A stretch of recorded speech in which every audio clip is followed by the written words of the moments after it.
मोहब्बत का एक किस्सा है मशहूर, तुझसे ख़त्म और तुझ ही पर शुरू। नमस्कार, मैं हूं संजय शर्मा। आप देख रहे हैं 4PM न्यूज़ नेटवर्क। मोहब्बत का ये किस्सा देश के सबसे बड़े उद्योगपति अडानी पे शुरू होता है। पिछले 2 सालों से राजनीति हो या व्यापार हो, अडानी से ख़त्म और अडानी पर शुरू। ये किस्सा क्या है, ये हंगामा क्या है और इसके पीछे की कहानी क्या है?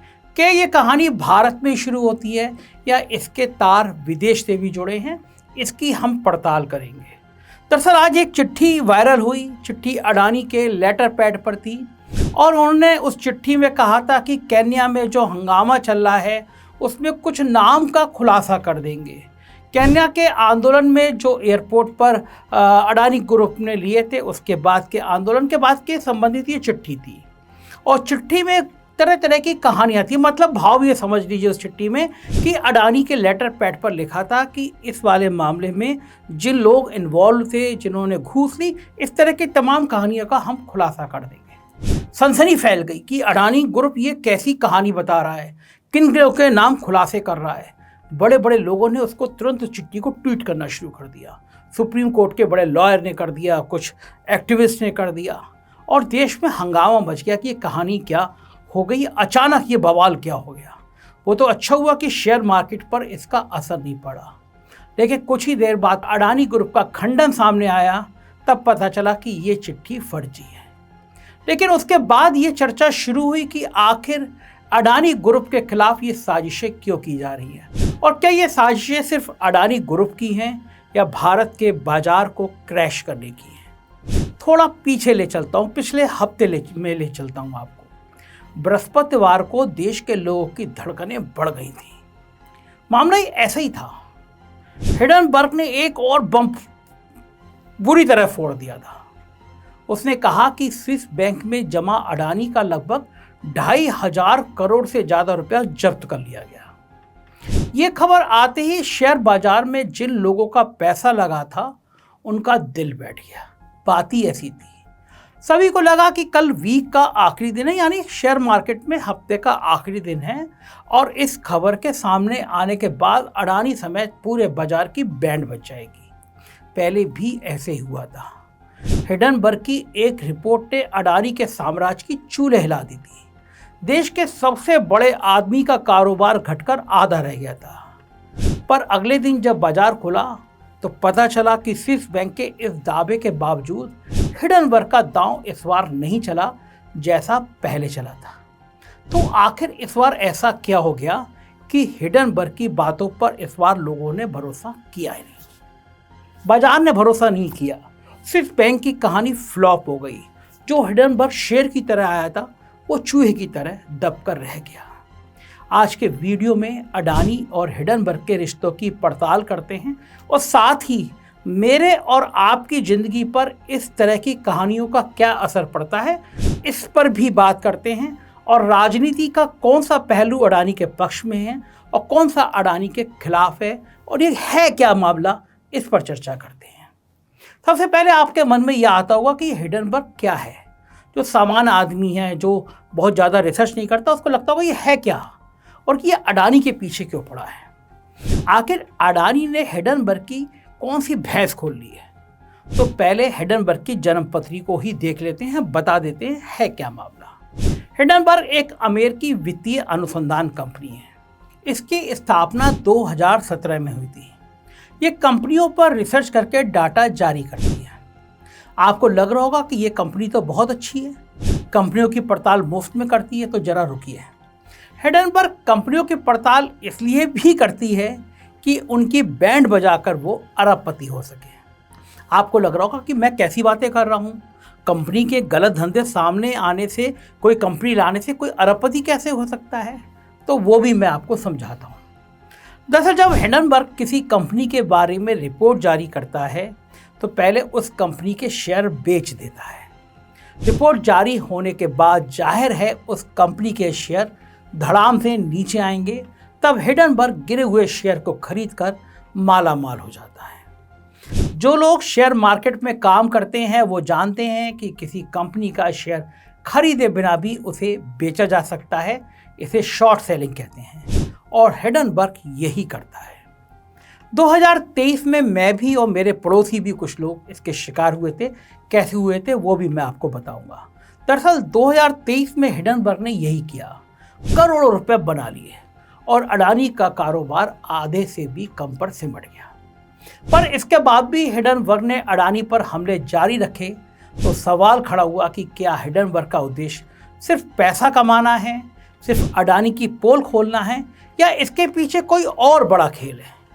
क्या निशाना सिर्फ अडानी है या भारत का बाजार है जिसे कोई विदेश में बैठकर तबाह करना चाहता है?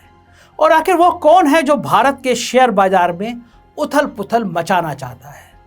सवाल ये भी उठा कि जिस समय दुनिया की सबसे प्रतिष्ठित पत्रिका टाइम मैगजीन में अडानी की कंपनी को बेस्ट कंपनी के रूप में जगह मिली, उसी समय अडानी के ऊपर यह कहकर हमला क्यों किया गया कि स्विस सरकार ने अडानी का लगभग 2,500-3 हज़ार करोड़ रुपया जब्त कर लिया, जबकि अडानी ने कुछ ही मिनटों बाद साफ कर दिया कि ये झूठ है और उसका 1 रुपया भी जब्त नहीं किया। टाइम मैगजीन कोई इंडिया टुडे टाइप की मैगजीन नहीं है जिसे कोई सरकार करोड़ों रुपए का विज्ञापन दे दे और उस सरकार के मुख्यमंत्री को नंबर 1 दिखा दिया जाए और बाकी को नीचे कर दिया जाए। टाइम मैगजीन में जगह पाने के लिए दुनिया भर के बड़े से बड़े लोग अपनी पूरी जान लगाते हैं क्योंकि बहुत प्रतिष्ठित मैगजीन है। टाइम मैगजीन में अडानी की कंपनी को बेस्ट कंपनियों में शामिल किया गया। तो फिर आखिर खेल क्या था? अडानी की ये बात इसलिए भी सही लगती है क्योंकि स्विट्जरलैंड में अगर किसी कंपनी का हजारों करोड़ रुपया सीज होगा तो पूरी दुनिया में हंगामा मच जाएगा। हिंडनबर्ग को बड़ा झटका तब भी लगा जब इस आरोप के अगले दिन ना तो अडानी के शेयर गिरे और ना ही भारत का बाजार गिरा। तब इस बात की चर्चा भी शुरू हुई कि जिस तरह अडानी दुनिया के दूसरे सबसे बड़े आदमी बन गए थे और उनकी तेजी देखकर लग रहा था कि वो जल्दी ही दुनिया के पहले नंबर के पूंजीपति बन जाएंगे, तो क्या दुनिया की कुछ बड़ी ताकतों ने उनको आगे बढ़ने से रोकने के लिए साजिश की? दरअसल भले ही अडानी पर देश के भीतर कितने भी आरोप लगे, पर यह हकीकत है कि आज की तारीख में अडानी समूह का भारत की अर्थव्यवस्था में बहुत जबरदस्त योगदान है। अडानी समूह की कंपनियों का विकास और उसका अंतर्राष्ट्रीय स्तर पर बढ़ता हुआ प्रभाव खास तौर पर बंदरगाह और ऊर्जा के क्षेत्रों में काफ़ी मजबूती रखता है। कुछ बड़े अर्थशास्त्रियों का यह भी मानना है कि हिंडनबर्ग की ये रिपोर्ट भारत को दुनिया भर के निवेशकों की नज़र में कमज़ोर दिखाने का प्रयास थी। खुद हिंडनबर्ग ने बाद में स्वीकार किया कि उसने अडानी समूह के खिलाफ शॉर्ट पोजीशन ली थी। मतलब जो उसको पता था कि अंदाजा था कि उसकी रिपोर्ट के बाद अडानी के शेयर की कीमतें गिरेंगी और उसने तभी इन शेयरों को बेच दिया। हिंडनबर्ग की पहली रिपोर्ट के बाद अडानी के शेयरों में भारी गिरावट आई थी और इस गिरावट ने भारतीय निवेशकों और अर्थव्यवस्था पर व्यापक प्रभाव डाला था। यही नहीं, दुनिया भर में भारत की साख पर भी सवाल खड़े हुए थे। अडानी समूह का नाम कई अंतर्राष्ट्रीय निवेशकों और संस्थानों से जुड़ा हुआ था। इस विवाद के बाद कई निवेशकों ने अडानी समूह के साथ अपने निवेश पर पुनर्विचार किया। तब भारत में बाजार की स्थिरता पर भी सवाल उठने लगे क्योंकि अडानी समूह भारतीय अर्थव्यवस्था का एक बड़े भाग को प्रतिनिधित्व करता था। अडानी समूह को एक झटका तो लगा हिंडनबर्ग का और उसके बाद तरह तरह की चर्चा हुई। दरअसल भारत में अंबानी और अडानी एक विलेन के रूप में स्थापित भी हैं। दोनों को प्रधानमंत्री का करीबी माना जाता है, लेकिन व्यक्तिगत स्तर पर अगर देखा जाए तो मीडिया समूह में भागीदारी के नाम पर अगर देखा जाए तो अडानी ने एनडीटीवी खरीदा, अंबानी ने नेटवर्क 18 खरीदा। अभी तक एनडीटीवी पर हिंदू मुसलमान के फसाद दिखाई नहीं दिए। दरअसल इस विचार के पीछे कारण ये भी है कि जब बाजार गिरता है तो उसमें नुकसान अंबानी, अडानी या बहुत बड़े उद्योगपतियों का तो होता है, लेकिन उन पर असर नहीं पड़ता। लोग सोचते हैं कि हिंडनबर्ग के बाद अडानी का नुकसान हुआ। एक उदाहरण के तौर पर वो 20 लाख करोड़ से 10 लाख करोड़ पर आ गए, लेकिन कोई ये नहीं देखता कि अडानी शून्य से शुरू होकर 10 लाख करोड़ तक पहुंचे थे। शून्य से शुरू होकर 20 लाख करोड़ तक पहुंचे थे। अगर वो आधे पर भी आए तब भी वो आधे पे शून्य से 10 लाख तक की यात्रा कर चुके और एक साल ही बीता कि अडानी ने वो सारा नुकसान कवर कर लिया, फिर अपनी पुरानी जगह पर आ गए। लेकिन नुकसान किसका हुआ? नुकसान मेरा हुआ, मेरे कुछ दोस्तों का हुआ, आपके दोस्तों का हुआ। दरअसल जब बाजार तेज़ी से चल रहा था तो मैं भी शेयर मार्केट पे थोड़ा बहुत भाग लेता हूँ। मैंने भी कुछ रुपए लगा रखे थे, कुछ अडानी में लगे थे, कुछ टाटा स्टील में लगे थे, कुछ अंबानी में भी लगे थे। जो बड़ी कंपनियां देश की उसमें भी शेयर मार्केट में पैसा लगा था। हिडनबर्ग की रिपोर्ट के बाद ये शेयर बाजार धड़ाम हुए। जाहिर है कि जो 1 रुपया लगा था वो 20 पैसे या 25 पैसे लग गया। मैं अपने को नुकसान को समझ पाता, लेकिन मुझे कुछ और लोगों के दर्द पता चले। मेरी सोसाइटी में रहते हैं, कुछ बैंक से रिटायर हैं, उन लोगों के पास जो पेंशन के पैसे आए थे, उन्होंने पेंशन के पैसे शेयर मार्केट में इन्वेस्ट कर रखे थे। उनको लगता था कि बेटी की शादी है, उसमें ये पैसे काम आ जाएंगे। भारतीय बाजार बढ़ रहा है, शेयर मार्केट बढ़ रहा है, सेंसेक्स और निफ्टी अपने अब तक के सबसे उच्चतम स्तर की ओर जा रहे हैं, तो निवेश करना ठीक है, शेयर मार्केट में निवेश करना ठीक है। लेकिन उनको पता नहीं चल रहा था कि एक रिपोर्ट के बाद ये इतना धड़ाम हो जाएगा, पैसा आधा रह जाएगा। वो शेयर जो उनके गिरे, वो पूंजी जो उनकी ख़त्म हुई, वो पूंजी जो उन्होंने कम रेट पर बेची, वो एक बहुत बड़ा नुकसान था। भारत के जनमानस में मध्यम वर्गीय परिवार की कमर तोड़ गया। अब बड़ा सवाल ये आता है कि आप चाहें देश के किसी भी उद्योगपति से उसके सत्ता से नज़दीकी के कारण उसे चिढ़ें, उसे पसंद करें, उसे नापसंद करें, लेकिन आप देश को तो पसंद करते हैं। मेरे जैसे व्यक्ति के लिए या आपके लिए भी ये गौरव की बात होगी, चाहे हम उसके सैद्धांतिक रूप से उसके विचारों को, उसकी कार्य पद्धति को, सत्ता से नज़दीकी संबंधों को पसंद ना करते हों, लेकिन भारत का कोई व्यक्ति दुनिया में नंबर 2 पर जाता है या दुनिया में नंबर 1 का व्यक्ति बन जाता है, तो निश्चित रूप से मेरे लिए तो ये स्वाभिमान की बात है कि भारत का कोई व्यक्ति दुनिया का सबसे बड़ा आदमी है। भारत किसी भी रूप में दुनिया में अगर आगे बढ़ता है तो मेरे लिए ये गौरव की बात है। मैं उन चीज़ों से भी सहमत नहीं हो पाता, जैसे केन्या हो, जैसे ऑस्ट्रेलिया में हो, अगर किसी समूह पर, अडानी पे ही ले लीजिए, अडानी के समूह पे विवाद होते हैं तो भारत में रहने वाले कुछ लोग खुश होते हैं। मुझे लगता है कि देश का उद्योगपति अगर भारत से जाके कुछ बड़ा काम कर रहा है, उसका नुकसान हो रहा है, उसका संघर्ष हो रहे हैं, तो कम से कम मैं तो खुश नहीं हो सकता। मुझे लगता है कि भारत के किसी भी उद्योगपति का भारत से बाहर जाकर अगर वो काम कर रहा है तो मेरे लिए ये अच्छी बात है कि देश का एक व्यक्ति विदेशों में भी अपने पैर पसार रहा है। और आज की तारीख में अडानी समूह शायद दुनिया के लगभग हर बड़े देश में काम कर रहा है।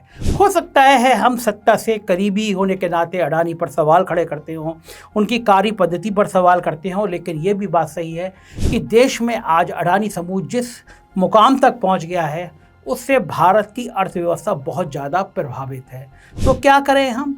क्या इस चिढ़ को, इस नफ़रत को और बढ़ाने दें, और चिढ़ने दें कि हमारा कोई उद्योगपति नंबर 2 पर पहुंचा है तो उसे गिरना चाहिए, वो 100वें नंबर पे आ जाना चाहिए? ये एक बड़ा सवाल है, ये एक बहस का मुद्दा है। और सवाल ये है कि हिडनबर्ग किसी के इशारे पर काम कर रहा था?